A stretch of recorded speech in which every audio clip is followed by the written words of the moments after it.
good to see you. Right. Thanks, Tom. That was a nice introduction to where we want to go with JEDI and data assimilation. I was given the task of kind of introducing space weather as a broad topic. This is going to be a very brief introduction, but I know that quite a few people in here are coming from the terrestrial weather world, and space weather might be a new area. So I did want to give kind of a space weather 101 talk just to kind of open up the discussion later. So anyway, I'm Dr. Tom Berger. I'm the director of the Space Weather Technology Research and Education Center over at CU, which is a relatively recent center designed to sort of conglomerate a lot of the disparate research in space physics and instrumentation and space weather forecasting that was going on in the CU environment. We work closely with Noah Swipsey, of course, who's in Boulder, and also internationally with other groups in space weather as well. So let's just jump right in. So a top level introduction to what it is. What is space weather? As a set of phenomena, you can say that space weather refers to the short-term variation of the physical conditions in the solar, interplanetary, and planetary environments. It's the primary driver of space weather is then the variable magnetic field of the sun. So we're really talking about sun-Earth interactions when we talk about space weather at Earth. As an enterprise, though, you can define space weather as the technical field dedicated to not just looking at, but characterizing and predicting, i.e. nowcasting and forecasting what those variable conditions are going to be, particularly in deep space and also in the geophysical environment. And increasingly in places like Mars, where if you're going to send, human explorers, you better know what the space weather is at Mars as well. So, and another aspect of space weather as an enterprise is that we want to help mitigate impacts to human and technological systems. So we're not just studying phenomenology, we're actually trying to help mitigate impacts to technology. And I'll talk about some of those in a bit. So, but to get back to the magnetic sun, again, the root cause of most of the severe and certainly all the severe and extreme space weather is the fact that the sun is a differentially rotating magnetic star.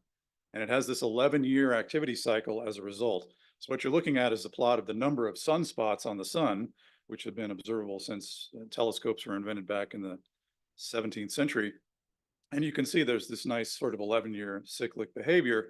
Now, it turns out that sunspots are magnetic concentrations. So what we were actually looking at is a plot of the magnetic cyclic activity of the sun over the last several centuries, and it's been fairly regular. You can see there's a lot of amplitude modulation, however, so it's not always the same level of activity during every magnetic cycle. The differential rotation is key to creating this magnetic field and the cyclic activity. The rotation period at the equator is about 26 days. At the poles, it's about 34. So it's actually, you can think of the sun as twisting up, continually twisting up its magnetic field, and therefore leading to this cyclic behavior. The bottom line for us here is the more sunspots you see, the more magnetically active the sun is as a star. And the consequences of that are multiple.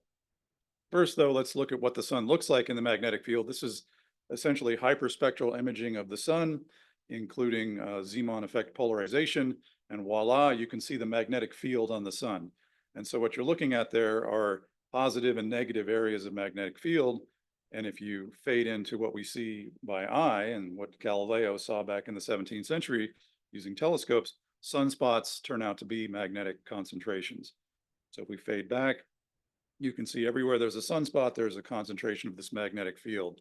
Another thing to note is that we all know that the divergence of the magnetic field is zero. Therefore, every time you have a positive polarity magnetic sunspot, you've got negative polarity surrounding field as well, and vice versa. And you'll notice the northern and southern halves of the sun have opposite polarity sunspots. That's part of the cyclic flipping of the magnetic field of the sun every 11 years. So it's a very dynamic magnetic system. And that dynamic magnetic field leads to a lot of interesting behavior. This is a nice movie focusing on one area of the sun over one rotation of the sun, basically. So it's about a 2-week long movie. And you can see right now there are no sunspots in the area we're focusing on.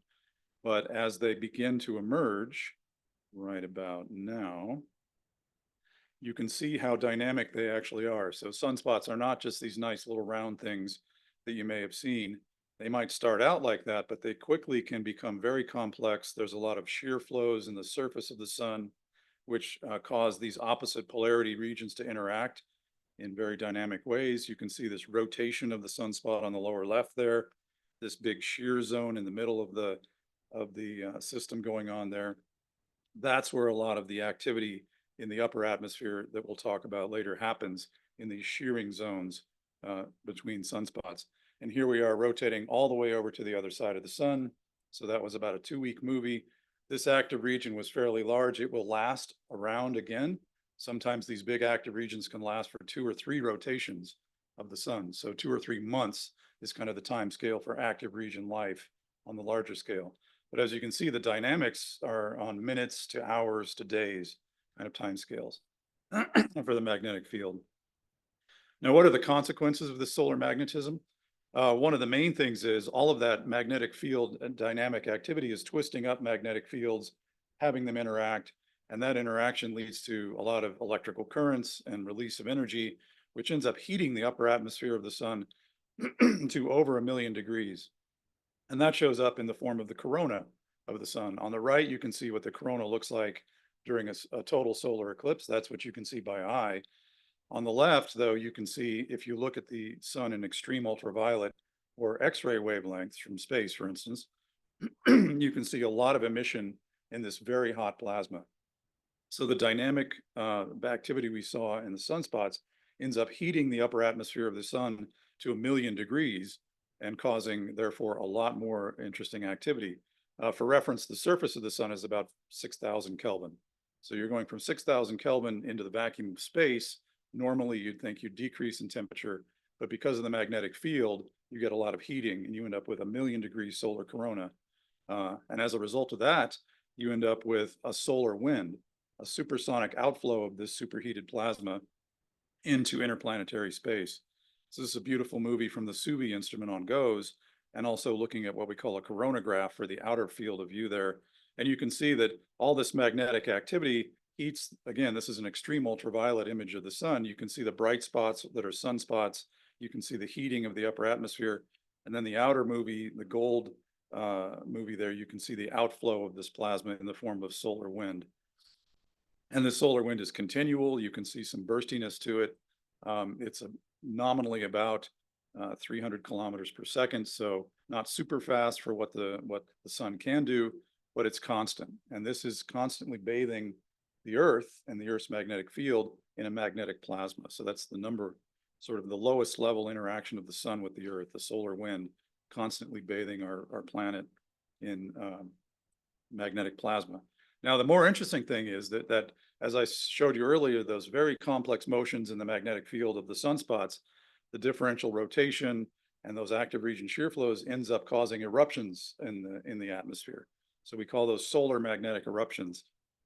And it's kind of a slow buildup process. As you saw, those sunspots twist and shear and pull over the course of several days. They'll build up enough energy to release huge amounts of energy impulsively in large explosions, the biggest explosions in the solar system, really.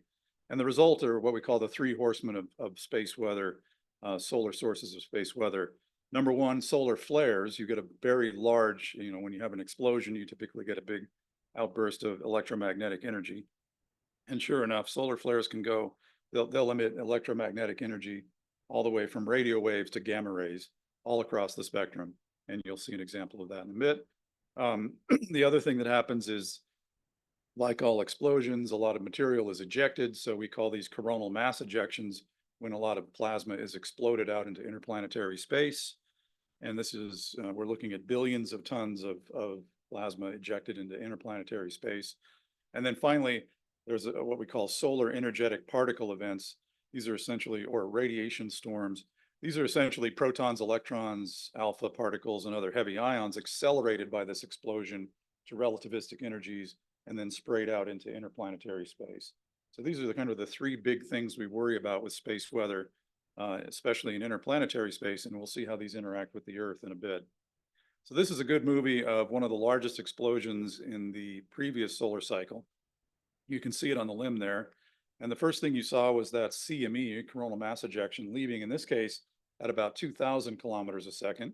And then you see the solar flare there at the end, a large brightening in this case, extreme ultraviolet radiation, but also X-rays all the way up to radio waves in this case. This was a very large eruption.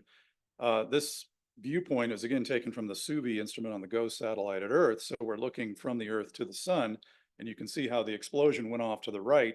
It didn't hit the Earth, it actually hit Mars, and was quite an event on Mars at the time. But it's a very good view of kind of an eruption looks like from the side. And you can see that post-flare loop, as we call it, structure causing a lot of the extreme ultraviolet radiation there. So here's what it looks like if you back out and look at a wider field of view using what we call a coronagraph. That black circle is blocking out the sun, so it's making like an artificial eclipse, so you can see the corona as a wider field of view. There goes the CME, and now what you're looking at are energetic protons and electrons essentially snowing the camera over. So that's a radiation storm. Even though that storm went off to Mars to the right, the radiation storm hit us at Earth. That's how broad those sprays of radiation are. And they follow the magnetic field lines of the sun, which kind of spiral out from the sun and can come all the way back to Earth. So, and that can be, that's essentially the largest health risk in space weather. These radiation storms can actually be pretty harmful to humans that aren't shielded properly. So some of the consequences of when this stuff hits the Earth, that was again going to Mars, but it can come towards us. These CMEs can go off in any direction depending on where the sunspot was at the time it erupted, where it was pointed relative to the Earth. If it's pointed right at the Earth and we get one of these CMEs coming towards us, one of the things we see are the solar, immediately, of course, because it's speed of light, we see the solar flare X-ray and EUV photons hitting the Earth. Now, the solar spectrum is shown in this diagram going from X-rays to the visible, and you can see that the X-rays and the extreme ultraviolet, and to some degree the far ultraviolet radiation from the sun, is absorbed all in the upper atmosphere of the Earth. X-rays get all the way down to the mesosphere because they're a little bit more energetic. The EUV and FUV radiation basically stops in the thermosphere. Now, what's the consequence of that? One, it creates the ionosphere. So that's the source of the ionosphere of the Earth, solar radiation in the ultraviolet and X-ray regimes. Two, it's heating the thermosphere, as you can see on the plot on the left. When you have more magnetic activity during what we call solar maximum, the temperature in the thermosphere is 1200 degrees Kelvin. During solar minimum, when the sunspots disappear, it drops to 700 to 800 degrees Kelvin. So it's not only creating the ionosphere, but it's heating the thermosphere. And then when you get one of these big solar flares going off, the X-ray and extreme ultraviolet radiation can increase by orders of magnitude. So you'll get a very impulsive increase in the ionospheric densities. You'll get a very impulsive increase in thermospheric temperature from solar flares. And you can see on the right, there's a plot of the density of the various atmospheric constituents. You're getting into, essentially in the thermosphere, you're getting into atomic oxygen and free electrons, of course, in the ionosphere, the main constituents. So that's what we look for in the effects of solar flares, in particular, a drastic and impulsive on the sunlit side only of the Earth increase in ionospheric content and temperature. Now, when a CME hits the Earth, in contrast, and these things are fast, they're 2,000 kilometers per second, but that still takes hours to days to get to Earth. The photons from the flare hit us in 8 minutes. The CME takes, anywhere from tens of hours to a couple of days to rumble in and hit us. But when it does, you end up essentially with magnetic plasma interacting with the Earth's magnetic field. And that interaction of a big plasma cloud that's magnetic hitting the Earth's magnetic field causes what we call a geomagnetic storm. So the bottom line from a physics standpoint is, as the Earth's magnetic field is changed by this interaction, dB/dt, you get electrical fields set up in the conducting ionosphere of the Earth, for instance. So you get large electric currents generated in the ionosphere, the conducting plasma of the magnetosphere, and also mirror currents in the ground. So we actually get what we call geomagnetically induced currents in the ground in the Earth from a CME collision with the magnetic field of the Earth. And this is what this looks like. This is actually a simulation out of Johns Hopkins. You can see the solar wind interacting with the magnetic field of the Earth, kind of sweeping it back, forming what we call the magnetosphere. But here comes a CME front. and that changes the shape of the magnetosphere. You can see there's a lot of Kelvin-Helmholtz instabilities on the interface there, which are interesting. And magnetic reconnection between the magnetic plasma and the Earth's magnetic field creates these bursty flows you see going on, and you actually get injection of energy backwards from the magnetotail, that tail region of the magnetosphere, we call it, into the, let's see if I can use the pointer here. Is it working? Yeah, so this is what we call the magnetotail.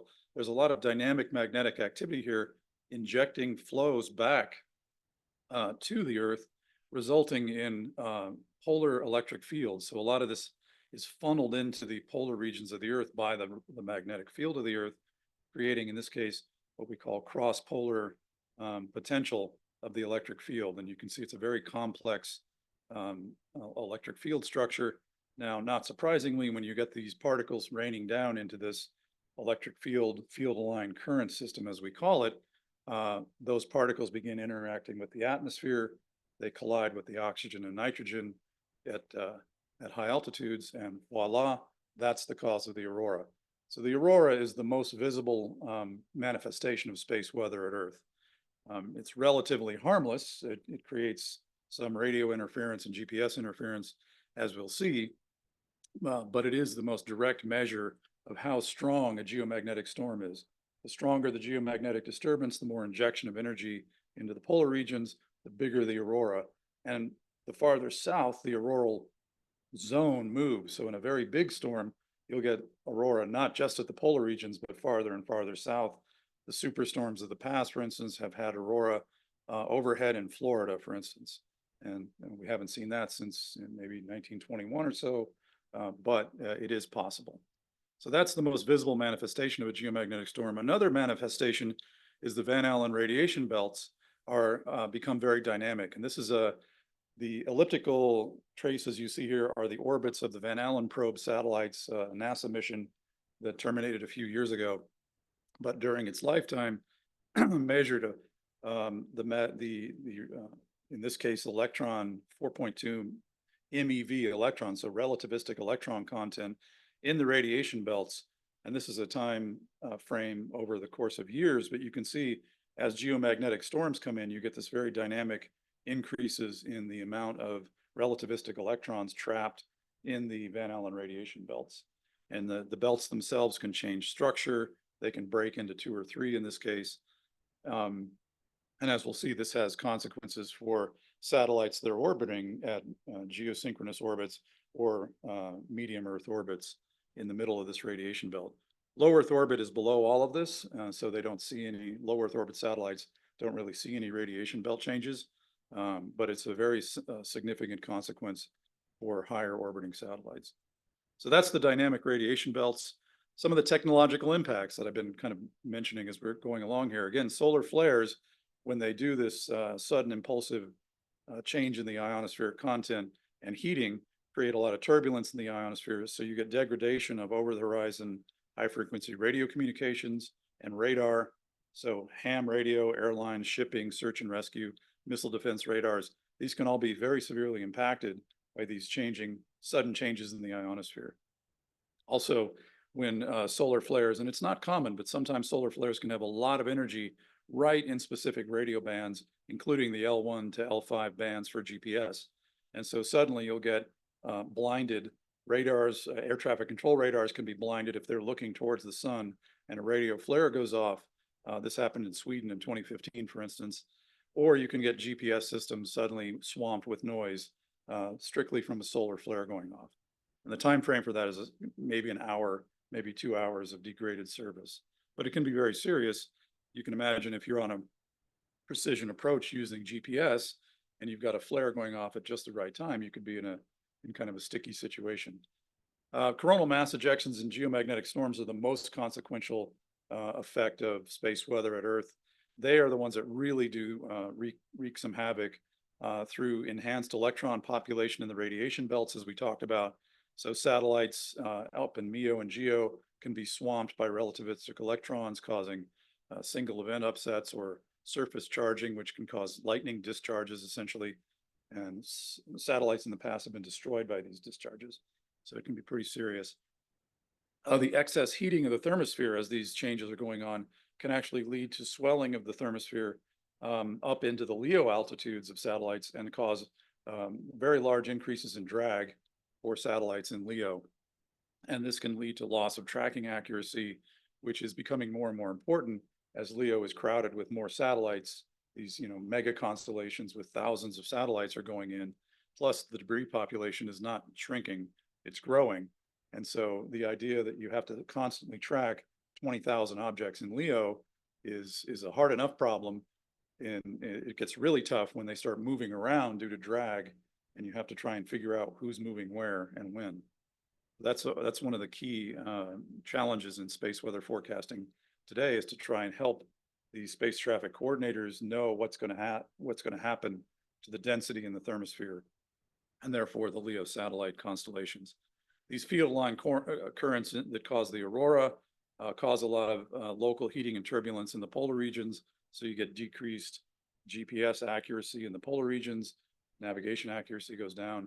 As they say in Alaska, when the aurora is strong, GPS is wrong. So don't try to use your Garmin during the aurora. And then finally, the GICs that we talked about, these currents that are generated in the ground, can actually get sucked up into the power grid and destabilize it. And in 1989, there was a power outage in Montreal, Canada, or the whole Quebec region really, caused specifically by GICs and a large geomagnetic storm. We haven't seen anything quite that bad since then, but it is a possibility that the power grid operators are aware of and very, very alert to. And finally, solar energetic particles, that relativistic radiation in space, doesn't get through our atmosphere, so there's no effect on the ground really. But astronauts in deep space certainly are in danger from these events. And as those particles are sucked into the magnetic field of the Earth into the polar regions, stratospheric airline passengers and crew can actually have higher radiation levels when one of these big storms is going on. So it is a potential impact to airlines during radiation storms. And then finally, avionics damage and solar panel degradation is a big one for satellites in higher orbits. Again, LEO satellites are all below this, but the higher orbits, MEO and GEO, can see a lot of degradation due to these particle events.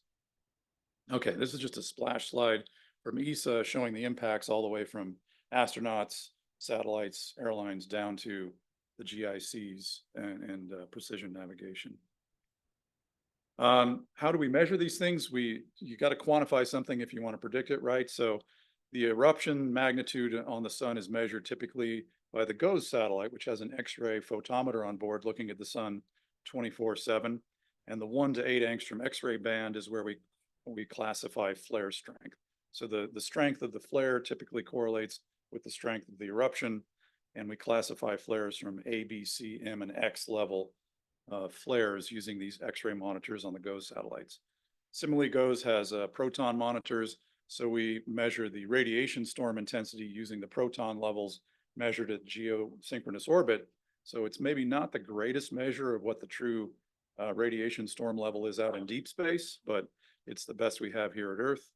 And then finally, for the geomagnetic storm magnitudes, we use a set of magnetometers around the Earth measuring the Earth's magnetic field variation. And there's an index called KP, which kind of conglomerates that into a variation of the Earth's magnetic field. And it goes anywhere from 0, meaning the Earth's magnetic field is quiet, up to 9, which means it's severely disturbed. And this is a plot of you may have heard of the recent storm we had this year in May. It got up to a KP of 9, the highest level that KP can go to, for about a day there. So those are the 3 kind of basic indices we use. SWPC has taken these indices and turned them into scales. So here's the scale for solar flare radiance. They call it the R scale because radio blackout is the main technological impact. It goes from 1 to 5. It's sort of and it's based on that flare, X-ray flare magnitude. So it's sort of a logarithmic scale of X-ray magnitude of the eruption from 1 to 5. And again, R5s are pretty rare. R1s are pretty common during the peak of sunspot activity. The solar energetic particle scale at NOAA is called the S scale. Again, goes from 1 to 5, and it's again logarithmic based on 10 mega electron volt proton flux measured by the GOES satellite. So it's a pretty straightforward scale. And again, S1s are not uncommon. S5s are extremely rare. We haven't seen an S5. I don't know if we've ever really recorded an S5 since the GOES era has begun, but we've seen S4s and S3s fairly rare, maybe once every solar cycle. And then finally, the geomagnetic storms based on that KP index, again, a 1 to 5 scale. G1s, G2s, G3s are not uncommon during solar maximum and space solar wind activity. G4s and G5s are pretty rare. The G5 we had in May was the first one we had in over 20 years. So gives you an idea of the rarity there. Now, how do we do at forecasting these things? This is the model of the magnetosphere used at SWPC. This is just the output showing on the top few plots the solar wind driver that it uses as input, and on the bottom what it's expecting in terms of KP changes due to these solar wind changes. So it's a little bit of a confusogram here, but basically you're just looking at the input on the top, the solar wind, and on the bottom the KP and what we call the DST index, which is a measure again of geomagnetic storm intensity. This is a little bit easier to see. It's a map of what the model is predicting for the disturbance in the magnetosphere, the magnetic field of the Earth out of the magnetosphere. You can see it's measured in nanotesla. It goes up to, in this case, 400 nanotesla for a fairly strong storm. But keep in mind, the surface field of the Earth is 65,000 nanotesla. So the surface of the surface field of the Earth isn't really moving around. What's moving around is the magnetic field very far up in the magnetosphere. But that's again enough to cause the electrical currents to be generated in the magnetosphere, ionosphere, and even mirrored into the ground. This model has about a 20 to 40 minute lead time because it's looking at the solar wind coming in. It's got some issues that we're addressing through research. I won't go into those in detail. But in terms of the verification of the forecast, not a lot of work has been done on verification, but this is a good example of the May storm. You can see here the blue is the actual DST, or measure of the storm's intensity. The deeper the dip, the more intense the storm here. And this storm got down to about minus 400 nanotesla on the DST scale. The geospace model is in green there. You can see it's following the curve fairly accurately, but it does have a bias. There's also another model on here that we've developed, a machine learning model, which is much more, it's run every 15 minutes in this case, driven by solar wind and other things, including DST itself. So it's sort of following DST a little bit, but it does get a 1 hour to 6 hour forecast that captures the magnitude of the storm a little more accurately. Okay, in the ionosphere, mesosphere, thermosphere, the main model in use at SWPC anyway is the WAM-IPE model. This shows the neutral density forecast at 400 kilometers, or the neutral density in this case, I guess hindcast, showing neutral density anomaly there in the bottom right. And you can see that this is a full physics model with inputs of solar EUV irradiance and solar wind properties. The beauty of this model compared to any of the empirical models is it captures all those dynamics of the ionosphere, thermosphere, mesosphere system as the geomagnetic storm impacts and goes on. So it's a full physics code. It gives a 48-hour forecast of density and ionospheric total electron content, and it runs every 6 hours on sort of a weather forecasting schedule at NOAA. And 2 minutes? Okay. This is another look at that. We haven't done, again, a lot of deep verification of it, but this is a look at what a geomagnetic storm looks like as it hits the ionosphere, thermosphere. You can see these waves coming in from the polar regions where the energy is injected for the most part.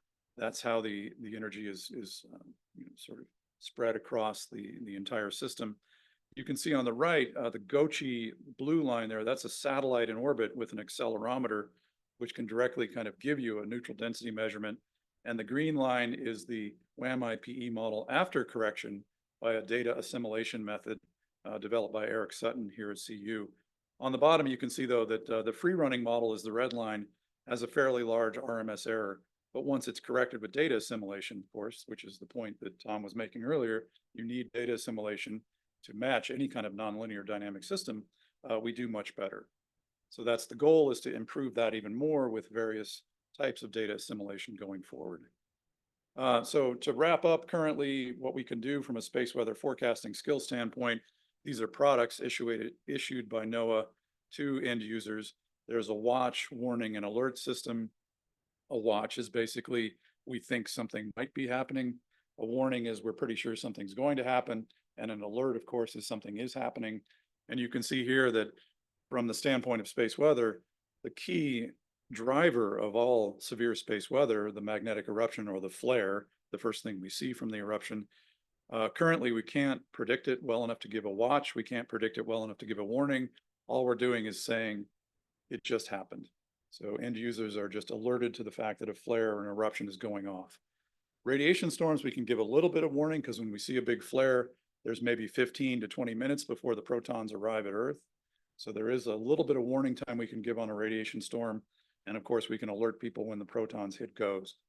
Geomagnetic storms, we can see the CME coming off the sun. And again, it rumbles through space, taking a day or two to get here. So we can give a watch on CMEs and geomagnetic storms. We can give a warning when it hits satellites upstream of Earth at the L1 Lagrangian point, for instance. And then, of course, we can alert when the magnetic field of the Earth starts getting shaken. A quick look at the actual skill levels. This is the flare forecasting skill. There's about 20 models here that attempt to give you a flare forecast. This is an analysis done in a paper from a few years ago showing that the true skill statistic, which is probability of detection minus false alarm rate, is hovering below 50%, which is pretty poor. It means there's a very high false alarm rate and or pretty low probability of detection.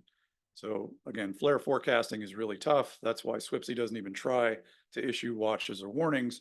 They just give alerts when it happens. CME arrival time forecasting, similarly not so great. This is about 60 different models over the course of a solar cycle almost here. Well, a little less, but it was solar cycle 24. And you can see the median error spread is plus or minus 17 hours from these models. As a reference, the fastest CME ever measured arrived in 14 hours. So if your models give you a noise of plus or minus 17, and you're trying to catch something that could arrive in 14, you can see you're not going to be doing very well there. And finally, geomagnetic storm verification. This was a period of time back in 2012, 2013 that SWPSI has published for just a binary forecast of are we going to get a G1 storm or greater over that period of time. And you can see the true skill statistic is about 0.33. So again, a high false alarm rate and not a very good probability of detection. Accuracy, however, is pretty good because the thing about these rare events, of course, and rare impulsive events, if you just say no every time, you get a very high accuracy. So accuracy can be very high, but what counts is, you know, the reliability, and that's, I think, the TSS is a better metric to use for that. So that's it. Thank you very much for your time, and I'll be here for questions and things like that if you have any. Good to go?